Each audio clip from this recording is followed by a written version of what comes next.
중장기적으로는 좀 쉬셨다가 부동산에 임하시는 게 좋을 것 같습니다. 가성비를 따지면 삼성현대 투자 시점은 신도시고 더 지난 다음에는 다시 도심 회귀 본능이 있으니까 한 10년 뒤는 다시 강남. 저는 이렇게 좀 순서를 잡고 있죠. 경제가 유기적이잖아요. 이제 옛날 같지 않아서. 근데 또 옛날 같지 않아서 하나만 갖고 이렇게 흔들 수가 없어요. 그래서 그런 거 우리가 같이 보는 통찰력이 좀 필요하지 않나. 지금 뭐 집을 살려고 생각하시거나 아니면은 최근에 집을 사신 분들, 이런 분들은 좀 주의를 기울여야 되겠네요. 집을 사신 분들은 우리가 30% 떨어진다고 가정할 때요. 그 투자의 자본 차익에 대한 뭐 기회비용과 그 자식과 아기들과 그 인생에 한 번이잖아요. 거기서 편안한 삶을 지내면서 집에서 그 30% 생각 안 하고 열심히 일하면 그 이상을 더 벌 수 있습니다. 충분히. 그래서 그 편익병으로 생각하고 집 사신 분들이 자꾸 이 투자 자본주의 시스템에 빠져가지고 머리 아파하지 마시고 차라리 주식시장으로 넘어가시고 제가 볼 때. 근데 당분간은. 그게 과거에 그 부동산 하락기에 경험을 해보신 분들의 말씀을 들어보면은 네. 정말 지옥 같다 그러더라고요. 그게 매일 그 가격. 제 친구도 거의 죽기 전이었습니다. 네. 네.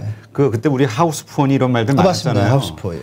그러니까 내가 이 잠을 잘 때마다 내가 20%에도 워낙 덩어리가 크니까 몇 억을 날렸다 이런 생각을 하니까 잠이 안 오고 네.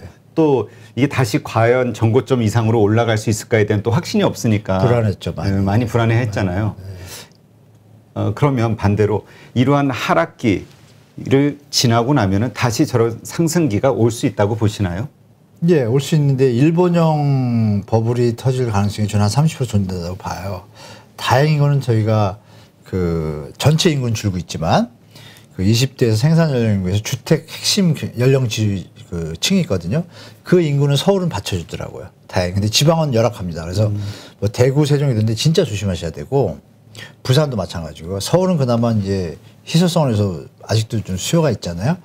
그럼에도 불구하고 제가 볼 때는 이 지금 같은 시장, 이런 시장은 제가 죽기 전까지는 다시는 안 올 것 같아요. 이런 상승. 네, 제가 30년 했잖아요, 부동산을. 네.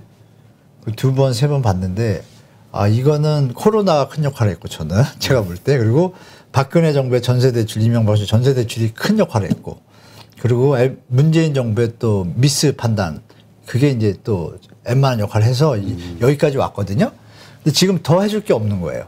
왜? 이미 쓸 돈 다 썼고 갚을 돈이 더 많아진 상황이 됐기 때문에 제가 볼 때는 건전한 주식시장에 투자하는 게 지금 3, 4년이고 거기서 버셔가지고 3, 4년 뒤에 조정이 되면 그때 부동산을 투자하시는 거는 좀 괜찮다. 왜? 통일이라는 묘한 변수가 하나 있거든요. 그걸 대비한다면 중장기적으로는 좀 쉬셨다가 부동산에 임하시는 게 좋을 것 같습니다.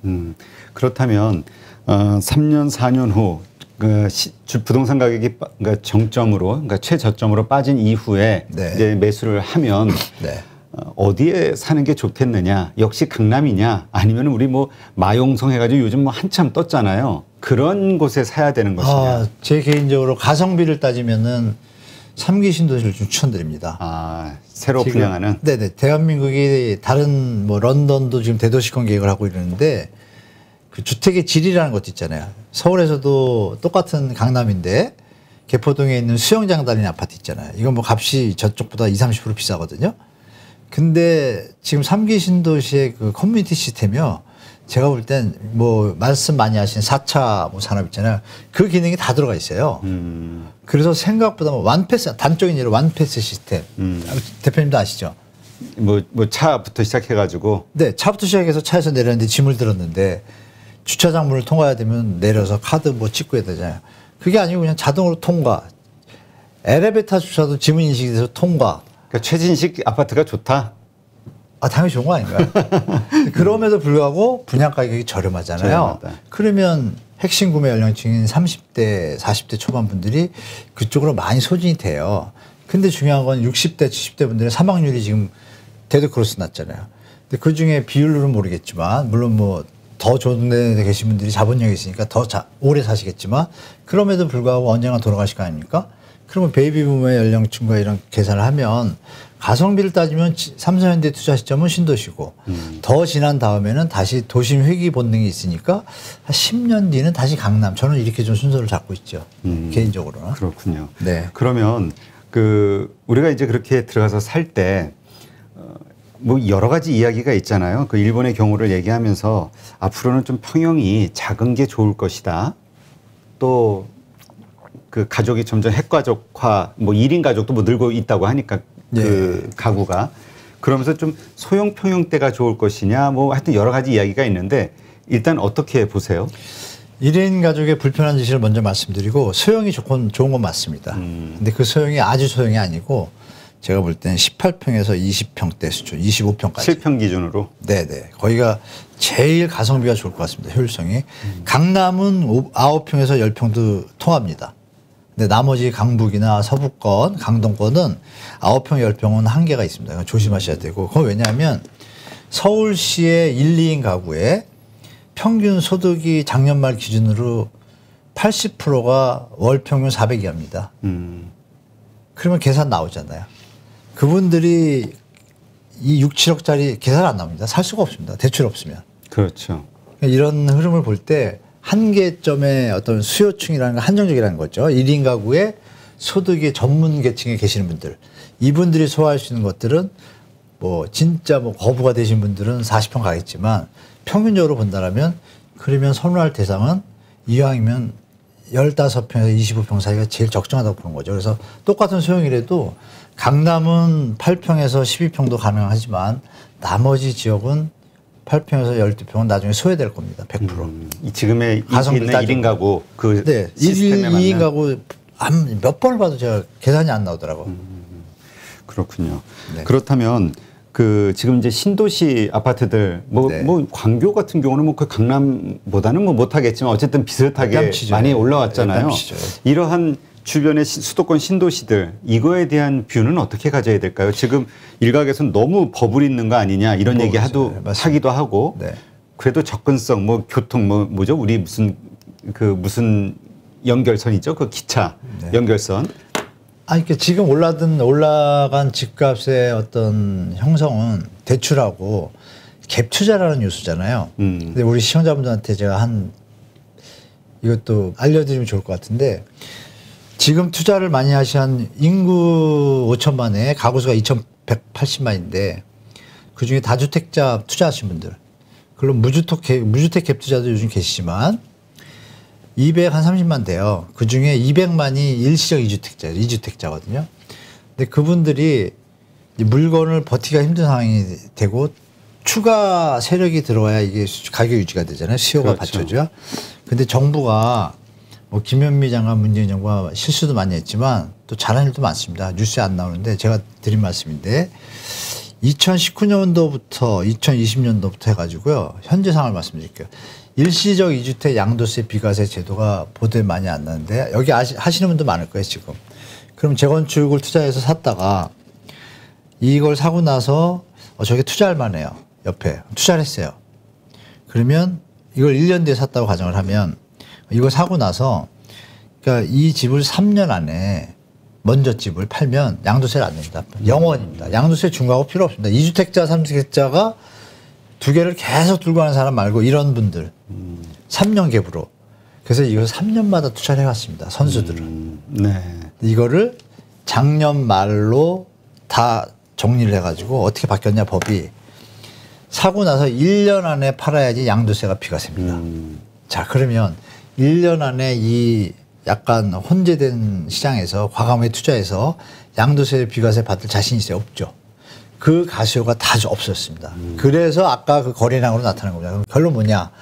실수요와 가수요가 같이 그리고 코로나의 저금리, 대출 모든 것들이 그냥 시너지 효과를 내서 폭풍 영끌을 이뤘던 시장이 작년이었고 재작년 그런 요소들이 지금 다 제거됐습니다. 그럼 이 일시적 2주택자들이 투자 수요인데 지금 만약에 집을 하나 팔았어요. 이번에 팔면 살려면 지금 어떻게 될까요?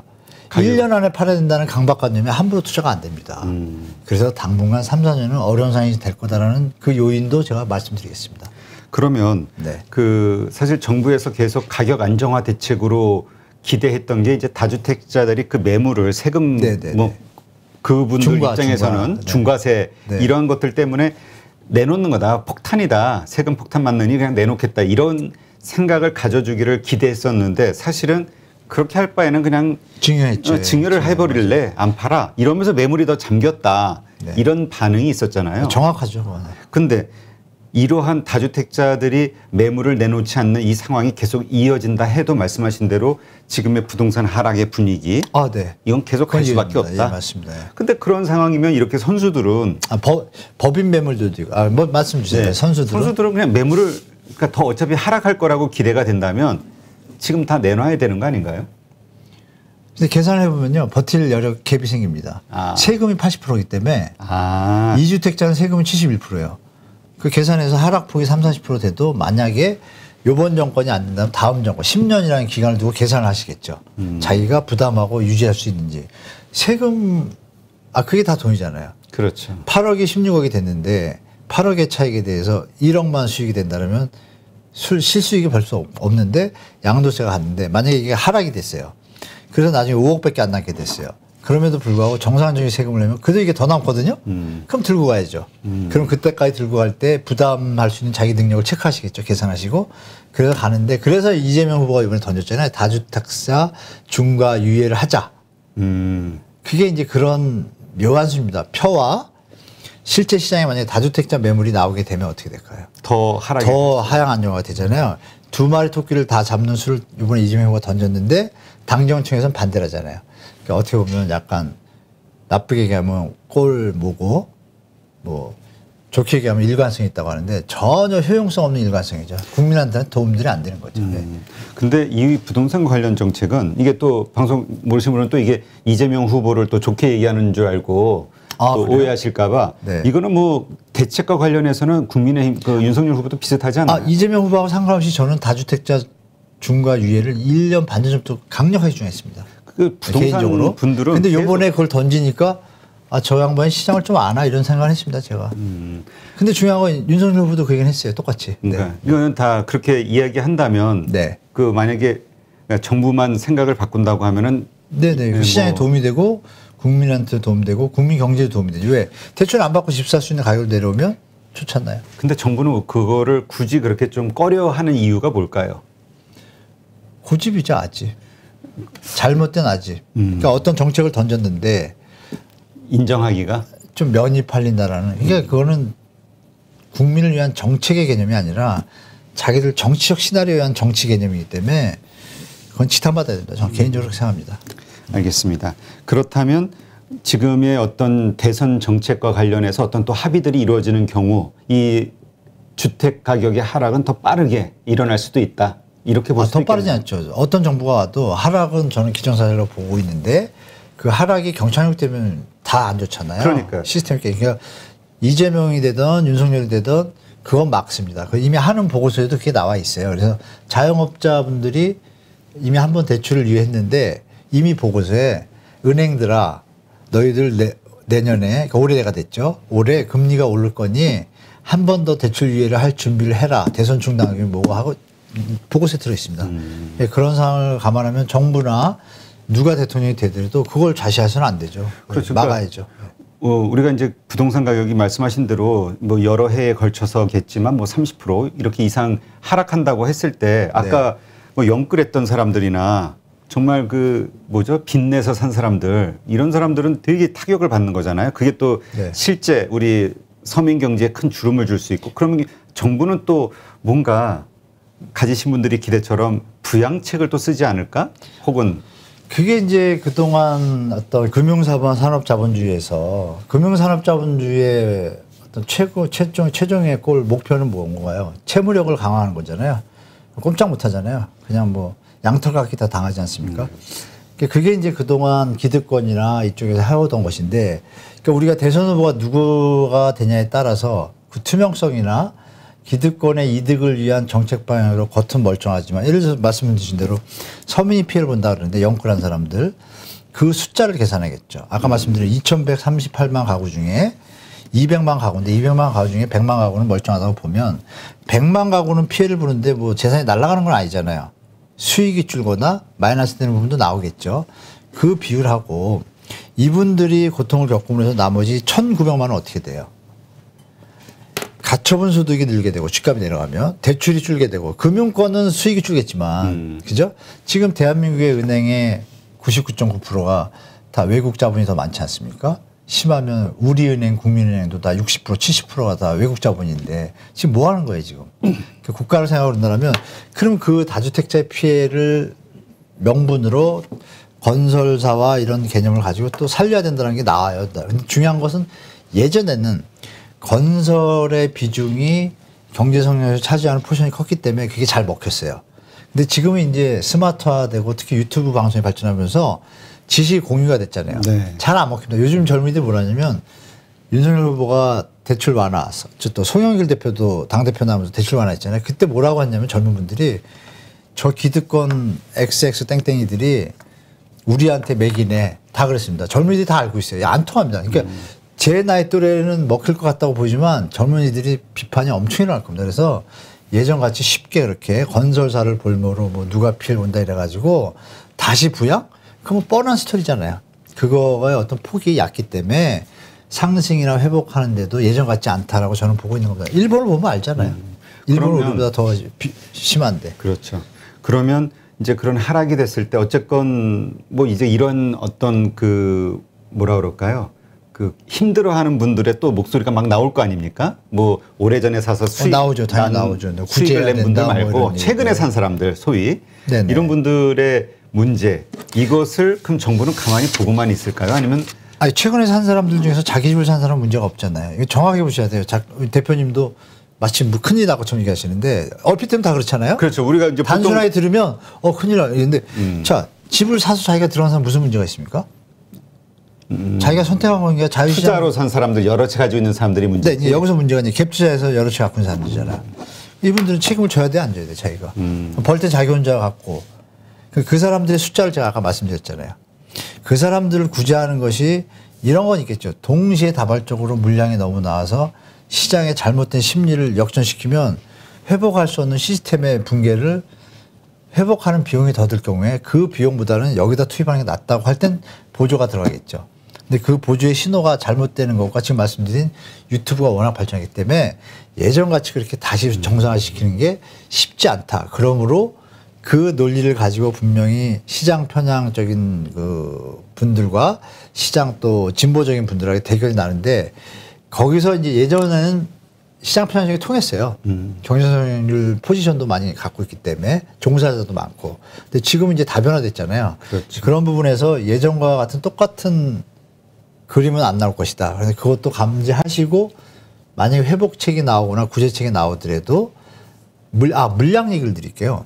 노태우 정부 때 90년대에 우리가 200만 원 해가지고 나왔잖아요. 그때 서울 수도권 인구가 1년에 35만에서 50만 증가할 때입니다. 매년 10년 동안 내내. 그때 200만 원 중에 120만 원은 지방이고요. 80만 원가 서울 수도권에 시작한 거예요. 뭐 분당 3번 평촌이. 80만 원을 지었는데 주택가격이 어떻게 됐어요? 10년 동안 안정됐습니다. 엄청난 물량인데. 지금은 인구가 어떻게 돼요? 감소잖아요. 감소인데 지금 200만 채를, 250만 채를 하겠대요 또. 그 와중에 150에서 180만 채가 서울 수도권입니다. 그러면 옛날에 2배예요. 근데 인구는 안 늘어. 그래서 저는 이걸 심각해 보는 거예요. 이거 나중에 짓다가 쓰러져야겠구나. 더 공급되다가는 붕괴가 될 수도 있다. 이런 생각도 들어요, 저는. 지금은 막 워낙 그 가격 때문에 많은 분들이 그런 얘기를 하니 지금은 네. 뭐 물량 다 하지만 실제로 진행되다 보면은 오히려 너무 급격한 충격이 될 수도 있어요. 소위 뭐 미분양 물량 뭐 이런 게 엄청 나올 수도 있겠네요. 그럼 또 건설사 구제를 해야 되잖아요. 그럼 또. 그러니까 그런 것들이 이제 맞물리면서 이게 경제가 유기적이잖아요. 이제 옛날 같지 않아서.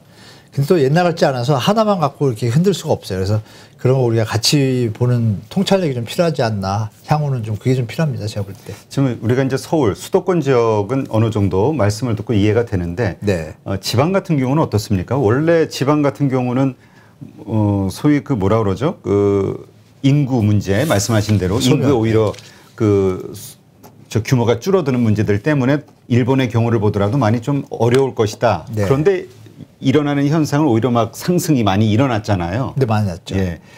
이 부분은 어떻게 봐야 될까요? 그러니까 이제 서울에서 발생한 이제 갭 투자와 저금리의 어떤 인플레이션 했지 모든 게 이제 합쳐졌기 때문에 코로나 저금리 다 합쳐서 같이 이제 동반 상승을 했는데 인구나 수요가 좀 못 받쳐주잖아요. 그죠. 근데 다행인 것은 저는 그쪽보다 지방도 뭐 일부 도시는 대구, 세종 같은 경우에는 조금 충격을 많이 받을 것 같고 입주 물량이 워낙 많습니다. 2, 3년 동안 향후. 거기는 2, 3년 동안 투자 안 하셨으면 좋겠고 누가 뭐라 그래도 2, 3년 뒤에 사실 세종, 대전 전혀 늦지 않습니다. 세종시 이전 공약까지 있는데도 내려가는 이유가 뭘까요?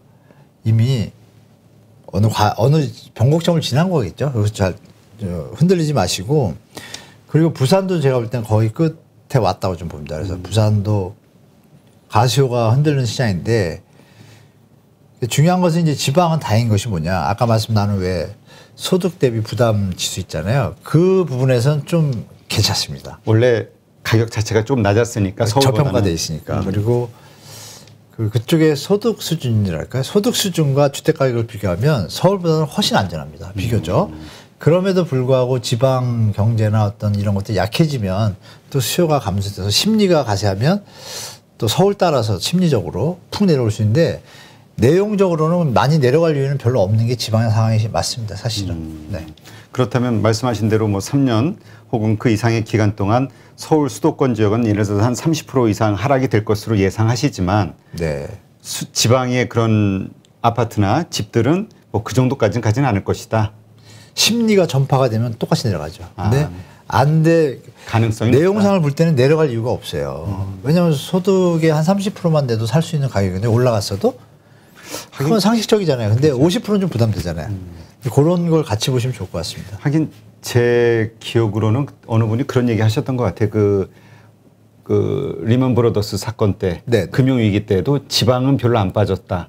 안 빠졌죠. 예. 맞습니다. 진짜 안 빠졌습니다. 알겠습니다. 네. 그러니까 지금 부동산과 관련해서는 우리가 되게 조급한 마음을 얼마 전까지 갖고 있었던 걸로 저는 그게 이제 계속 이어지는 걸로 생각했는데 또 지금 말씀 들어보니까 이미 시장은 아주 차갑게 좀 가라앉은 것 같은 생각도 드네요. 네, 저는 그렇게 보고 있습니다. 저는 그쪽에 부동산 쪽에 뭐 사야 되겠다 아니면 뭐 이쪽에 관심을 크게 갖고 있지 않았기 때문에 제가 그냥 언론을 통해서 부각이 됐던 그 당시의 어떤 상황 이게 이제 제 뇌리에 박혀 있어서 다 박혀 있습니다. 네. 맞아요. 모든 뭐 분들이 그렇습니다. 계속 가격이 오르니까 집은 계속 오를 거니까 뭐 살 것 같으면 좀 내린다는 뉴스가 나와도 믿음이 안 가요. 그렇죠. 이게 이제 트라우마가 생겨가지고. 선거 때니까. 그럼에도 불구하고 제가 저번 때부터 강력하게 전파를 하고 있습니다. 이거 제가 아는 분들이라도 자산 관리 좀 하는데 도움이 돼야 했다 해서 제가 계속 얘기를 하고 있습니다. 네, 알겠습니다. 네, 하여튼 제가 이 부동산 관련 영상이 올라가면 부동산이 있는 분들과 없는 분들의 이 대결 구도, 이 갈등 구도가 정말 심각하더라고요. 이게 이제 사회 문제인 것 같기도 하고. 네. 하여튼 정부 차원에서는 뭐 모두를 만족시킬 수는 없겠으나 어쨌건 최대한의 어떤 그 솔로몬의 지혜 뭐 이런 게 필요하지 않을까 생각이 되네요. 네, 이제까지 연세대 전경대학원 부동산학과 한문도 교수님과 함께했고요. 오늘 좋은 인사이트 감사합니다. 감사합니다. 불러주셔서 감사합니다.